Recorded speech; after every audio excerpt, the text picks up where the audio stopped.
good morning to all of you. So, yesterday we had discussed sex linked inheritance, which is given or discovered by the Morgan. ठीक है, उसमें मैंने कुछ cross करके आपको दिखाया था in between female with red eyed and female with white eyed. तो उसके बाद मॉर्गन ने बहुत सारे ऐसे क्रॉस किए ड्रोसोफिला के साथ to study genes that were the sex linked. उन्होंने बहुत सारे डाई हाइब्रिड क्रॉसेस भी किए. तो आज हम वही मॉर्गन्स के डाई हाइब्रिड क्रॉस एक्सपेरिमेंट देख लेते हैं, जिसमें उन्होंने किस किस के बीच क्रॉस कराया था. याद रखना ये डाई हाइब्रिड क्रॉस है, ठीक है, मीन्स दो ट्रेट को कंसिडर किया जाएगा. तो मॉर्गन ने yellow bodied white eyed females ली थी और दूसरा था brown bodied red eyed males. ठीक है, तो यहाँ आप याद रखिएगा कौन कौन से क्रॉस मैं बता रही हूँ आपको. मैं यहाँ पर आपको शो करती हूँ, बता देती हूँ. ठीक है, यहाँ हम देख लेते हैं. तो मॉर्गन ने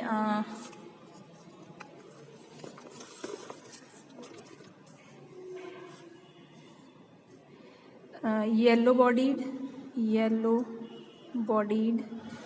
means this white eyed means capital W. और ये क्या थी, फीमेल्स. दूसरा लिया था इन्होंने ब्राउन बॉडीड, जिसको हम इससे रिप्रेजेंट करेंगे, ठीक है, पॉजिटिव वाई पॉजिटिव. और रेड आइड, इसको हम डिनोट करेंगे W पॉजिटिव से. ये क्या थे, मेल्स. ठीक है, तो जब इन दोनों के बीच में क्रॉस कराया गया, मैं यहाँ ऐसे लिख रही हूँ WB yellow bodied white females, okay, brown bodied BB brown bodied red males. ये क्या है, पेरेंटल जनरेशन.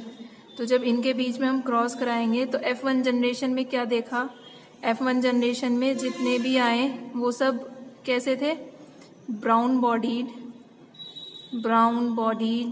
Red eyed. मतलब जो भी आए मेल फीमेल्स जितने भी थे वो सब कैसे थे, ब्राउन बॉडीड रेड आइड थे. तो F1 जनरेशन में ये देखा. उसके बाद जब F2 जनरेशन को निकाला होगा तो F2 जनरेशन में देखा गया कि 98.7% तक तो पेरेंटल थे और 1.3% जो थे वो रिकॉम्बिनेंट्स थे. ठीक है, अब ये क्या चीज़ है, पेरेंटल एंड रिकॉम्बिनेंट्स. पेरेंटल से मतलब जो एज इट इज अपने पेरेंट्स जैसे थे. मतलब F2 जनरेशन में जो ऑफ स्प्रिंग आए थे तो वो ऑफ स्प्रिंग 98.7% तो पेरेंटल थे. पेरेंटल मतलब जो पेरेंट्स के अंदर कैरेक्टर थे वही इनके अंदर आए. और सिर्फ 1.3% जो थे वो रिकॉम्बिनेंट्स थे. रिकॉम्बिनेंट्स मतलब न्यू कॉम्बिनेशन वाले, जो कुछ और ही कैरेक्टर शो कर रहे थे. तो पेरेंटल जो थे वो ज़्यादा थे और जो रिकॉम्बिनेंट्स थे वो कम थे. ठीक है, तो यहाँ से और जबकि क्या हुआ था, जब मेंडेलियन का जो डाइहाइब्रिड क्रॉस था पी प्लांट के साथ, उसमें 9:3:1 का रेशियो आता है.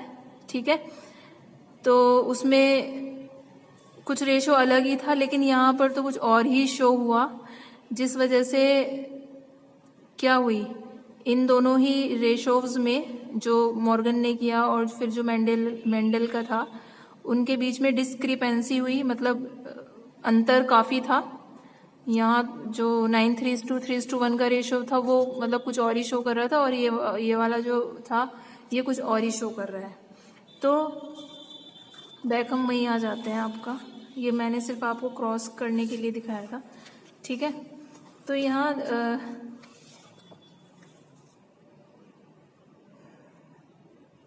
क्या हुआ फिर, तो अलग था ये कुछ. ठीक है, तो उससे फिर मॉर्गन ने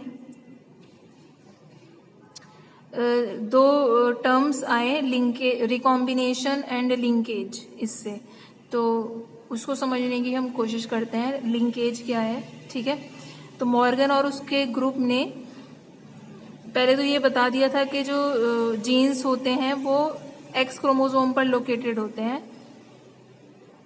ठीक है, और जो पेरेंटल जीन कॉम्बिनेशन है वो ज़्यादा था, जैसे कि मैंने अभी आपको दिखाया था 98.7% पेरेंटल कॉम्बिनेशन था। लेकिन जो नॉन पेरेंटल था, नॉन पेरेंटल मतलब रिकॉम्बिनेंट्स जो आए हैं, ठीक है, वो कम है। ओके, तो मॉर्गन ने इसका रीज़न ये बताया, रीज़न क्या बताया, इसका रीज़न था लिंकेज होना। अब लिंकेज क्या है? लिंकेज होता है आपका physical association between genes located on the same chromosome. ठीक है, जैसे कि ये कोई क्रोमोसोम है, ठीक है, इस पर कोई जीन ए है, कोई जीन है जो है वो आपका बी है। तो इन दोनों जीन्स के बीच में जो फिजिकल एसोसिएशन होता है, ठीक है, इन दोनों जीन के बीच में जो एसोसिएशन है जो इन्हें बांध के रख रहा है, ठीक है, तो उसी एसोसिएशन को लिंकेज कहा जाता है। तो लिंक का मतलब होता है जुड़ना, कड़ी, ठीक है, इनके बीच में ये कैसे जुड़े हुए हैं एक दूसरे से, ठीक है। तो it's a physical association of the two gene, उसी को क्या कहा जाता है? लिंकेज। ओके, तो ये किसी भी क्रोमोसोम के ऊपर दो जीन्स के बीच का फिजिकल एसोसिएशन होता है, ठीक है। तो ये जो लिंकेज है वो डिफरेंट टाइप से हो सकता है। देखिए, इससे दो टर्म्स और निकल के आएंगे आपके, linked genes and unlinked genes, ठीक है। अभी मैं इसमें आपको बताती हूँ। तो लिंक्ड जीन्स कौन से होंगे? Genes on the same chromosome, same chromosome पर ही दो जीन प्रेजेंट हो and they do not show independent assortment. Suppose ये कोई जीन है, इस पर एक जीन ए और एक जीन है बी, ठीक है, तो ये ए और बी सेम जीन पर ही प्रेजेंट है और ये कोई इंडिपेंडेंट असॉर्टमेंट शो नहीं करते, मतलब अलग अलग नहीं होंगे, एक साथ ही ये दूसरी जनरेशन में पास ऑन हो जाएंगे। दे इनहेरिटेड टुगेदर, यही मतलब है मेरा कहने का। And they give a dihybrid ratio of 3:1। Okay, तो जो ए और बी है यहाँ, and B are linked genes. ये दोनों क्या है? लिंक्ड जीन्स है। लिंक्ड है मतलब कोई इंडिपेंडेंट असॉर्टमेंट नहीं हो रही, ऐसा नहीं हो रहा ए एक जनरेशन में शो जा रहा है, बी नहीं जाएगा, दोनों ही एक साथ इनहेरिट हो जाते हैं, ठीक है। ये होता है आपका या ऐसे मतलब कोई क्रोमोसोम है उस पर ये वाले जीन हो, तो ये भी अगर एक साथ दूसरी जनरेशन में पास ऑन हो रहे हैं तो ये भी लिंक्ड जीन्स कहलाएंगे, ठीक है। अब अनलिंक्ड जीन्स क्या है? The genes located on different chromosome. Suppose कोई ये एक क्रोमोसोम जिस पर ए एक जीन है, बी एक जीन है, ठीक है, और ये कोई है, सॉरी, जैसे कोई एक क्रोमोसोम ये है, इस पर आपका एक जीन ये ए हुआ, which is responsible for the I colour, तो इसके कॉरेस्पॉन्डिंग भी एक एलेल होगा, ठीक है। इसी टाइप से बी कोई जीन है यहाँ, तो इसी टाइप से इसका कॉरेस्पॉन्डिंग एलेल ये होगा।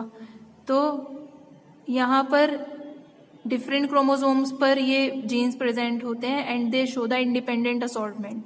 मीन्स ये इसके साथ भी कॉम्बिनेशन बना सकता है, ये इसके साथ कॉम्बिनेशन बना सकता है, ये इंडिपेंडेंटली असॉर्ट है, इन्हें कोई रोक नहीं सकता, ये कॉम्बिनेशन बन जाएगा यहाँ से।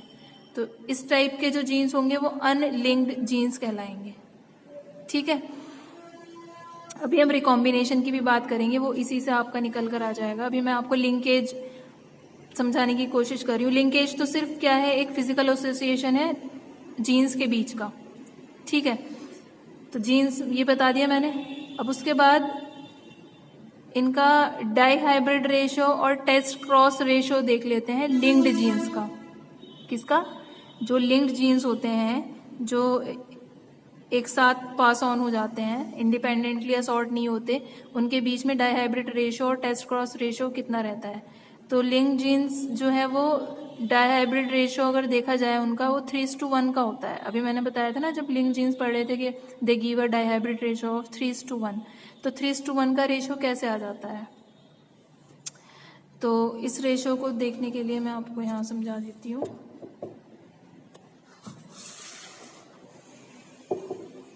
ठीक है, यहाँ हम देख लेते हैं। तो आप लिख लीजिएगा, linked genes give a dihybrid ratio of 3:1। तो सपोज ये जीन है कोई, डायहाइब्रिड के लिए आपको पता ही है 2 ट्रेट्स को कंसिडर किया जाता है, इस वजह से ऐसा लिखा जा रहा है। ये पेरेंटल जनरेशन है, उसके बाद इनसे गैमेट प्रोड्यूस होंगे ए बी, और यहाँ से होगा स्मॉल ए स्मॉल बी। ठीक है, उसके बाद जब हम क्रॉस कराएंगे तो F1 जनरेशन जो आएगी आपकी वो ये आएगी। ठीक है, हेट्रोजाइगस फॉर्म में आएगी। उसके बाद फिर इसका सेल्फ क्रॉस कराया जाता है, बार बार मुझे बताने की ज़रूरत नहीं है। तो जब हम सेल्फ क्रॉस कराएंगे तो वो जो जनरेशन आएगी वो F2 जनरेशन आएगी, लेकिन यहाँ से जो गैमेट प्रोड्यूस होंगे, इससे गैमेट प्रोड्यूस होंगे A capital B small A B, और यहाँ से भी A B and A B. तो जब यहाँ हम क्रॉस कराएंगे इन गैमेट्स के बीच में, ये गैमेट हो गए, इसके बाद F2 जनरेशन यहाँ आ जाएगी। तो जब हम क्रॉस कराएंगे तो ये कॉम्बिनेशंस बनेंगे A B A B A B small A B small A B and A B. तो आपने देखा यहाँ पर ये तीनों एक जैसे ही होंगे, और ये जो होगा ये क्या होगा, ये डिफरेंट होगा, ये अकेला एक है। तो 3:1 का रेशो दे रहा है ये। ठीक है, लिंक्ड जीन्स जो है वो, जो लिंक जीन्स है जो एक जनरेशन में दूसरी जनरेशन से जो पास हो रहे हैं वो एक साथ पास हो रहे हैं, बताया था ना अभी, जो क्रोमोसोम पर, सेम क्रोमोसोम पर ही प्रेजेंट होता है। तो ये 3:1 का रेशो देंगे। अब लिंक जीन्स जो है वो टेस्ट क्रॉस रेशो अगर देखें वो इनका 1:1 का रहता है। ठीक है, अब 1:1 का कैसे, अब टेस्ट क्रॉस क्या होता है मैंने आप लोगों को बताया था। टेस्ट क्रॉस किस किस के बीच में कराया जाता है, हेट्रोजाइगस और रिसेसिव के बीच में कराया जाता है। ठीक है, यही था ना। तो जब हम लिंक जीन्स के बीच में टेस्ट क्रॉस कराएंगे तो 1:1 का रेशो आता है। तो टेस्ट क्रॉस आप याद रखिए, हेट्रोजाइगस फॉर्म और रिसेसिव फॉर्म के बीच में कराया जाता है, ये मैंने आपको पहले ही बताया था। अब इनसे जो गैमेट प्रोड्यूस होंगे वो गैमेट ये वाले होंगे, यहाँ से तो ए और बी आएगा बस। और जब हम यहाँ क्रॉस कराएंगे, क्रॉस कराने पर आपको A B A B A B A B, तो 1 ये कॉम्बिनेशन है और एक कॉम्बिनेशन ये है। तो कितना आया, 1:1 का रेशो, मतलब 50% आपने देखा पेरेंटल है, सॉरी 50% नहीं 100%, ये तो पेरेंट जनरेशन है ना। तो ये हम कर रहे थे यहाँ पर आपका टेस्ट क्रॉस, जिसमें ये पेरेंटल जनरेशन थी दोनों, ये इनके गैमेट प्रोड्यूस हुए थे और ये आपकी F1 जनरेशन आई थी। तो जब हमने देखा इस जनरेशन में तो 100% जो ऑफ स्प्रिंग आए हैं वो पेरेंटल ही हैं। पेरेंटल मतलब बिल्कुल अपने पेरेंट जैसे ही हैं, 1:1 का रेशो आया है, सभी कैसे हैं, पेरेंटल हैं। And there is no recombinant, कोई भी रिकॉम्बिनेशन नहीं आया। रिकॉम्बिनेशन आता तो कोई और अदर कैरेक्टर शो होता ना, कुछ और कॉम्बिनेशन बन के आता। तो there is no recombination, there is no recombinant, सारे पेरेंटल हैं। ठीक है, लेकिन डायहाइब्रिड रेशो में हमने क्या देखा था, 3:1 का था ना, वहां पर पेरेंटल भी थे और रिकॉम्बिनेंट भी बना था। ठीक है, रिकॉम्बिनेंट भी था और पेरेंटल भी था। तो इस टाइप से इनका डायहाइब्रिड और टेस्ट क्रॉस रेशो आप लोगों को देखना है, क्योंकि उससे पता चलेगा कि पेरेंटल और रिकॉम्बिनेंट्स कितने बने हैं। ठीक है, उसके बाद मैं आपको बता देती हूँ रिकॉम्बिनेशन क्या है। ओके।